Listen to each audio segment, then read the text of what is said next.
Hey guys, this is Suraj Soni and you are watching my YouTube channel where we learn basic chemistry. So friends, in this series we are learning the numericals from the chapter some basic concepts of chemistry. So in today's session I am going to explain you how to calculate formula masses. So in my previous video I have already explained how to calculate atomic mass, how to calculate average atomic mass and how to calculate the molecular masses. So friends, in today's session, I am going to introduce you what is formula mass and how to calculate the formula mass. So without any further delay, let's get started.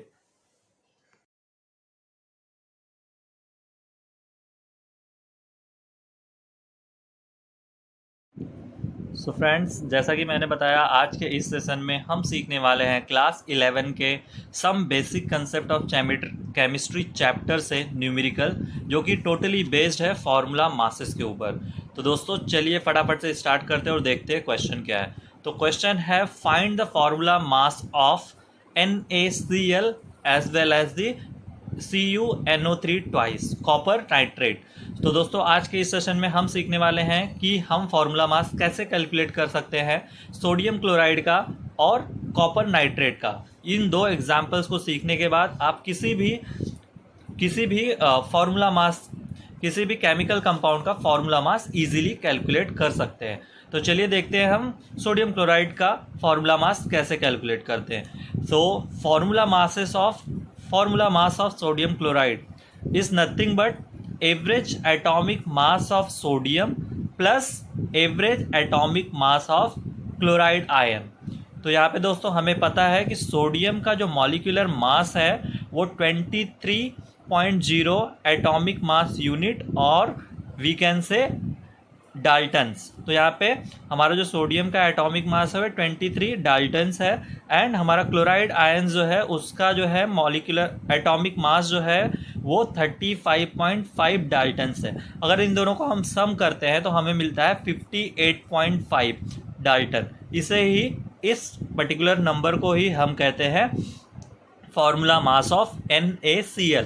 तो दोस्तों आपको समझ में आ गया होगा कि formula मास हम exactly कहते किसे हैं। अगर हमारा कोई भी कंपाउंड जितने भी एटम से मिलके बना है उन सारे एटम्स के एटॉमिक मासेस को अगर हम सम करते हैं तो हमें मिलता है उस कंपाउंड का फार्मूला मास। तो चलिए देख लेते हैं यहाँ पे एक कॉम्प्लेक्स कंपाउंड जिसका नाम है कॉपर नाइट्रेट। अभी ये कॉपर नाइट्रेट जो कंपाउंड है वो किन किन एटम से मिलके बना है। कॉपर एटम से मिलके बना है, नाइट्रोजन एटम से मिलके बना है और 3 ऑक्सीजन एटम से मिलके बना है। तो यहाँ पे जो कॉपर नाइट्रेट आयन है वो एक कॉपर एटम से और 2 नाइट्रोजन एटम से और 6 ऑक्सीजन एटम से मिलके बना है। तो यहाँ पे चलिए देखते हैं हम कैसे इसका फार्मूला मासेस कैलकुलेट कर सकते हैं। So formula mass of copper is 63.5 atomic mass unit plus 2 times, यहाँ पे देखिए ब्रैकेट के बाहर 2 दिया है इसलिए हम इसे मल्टीप्लाई कर लेंगे। अंदर के जो एटम्स है उसके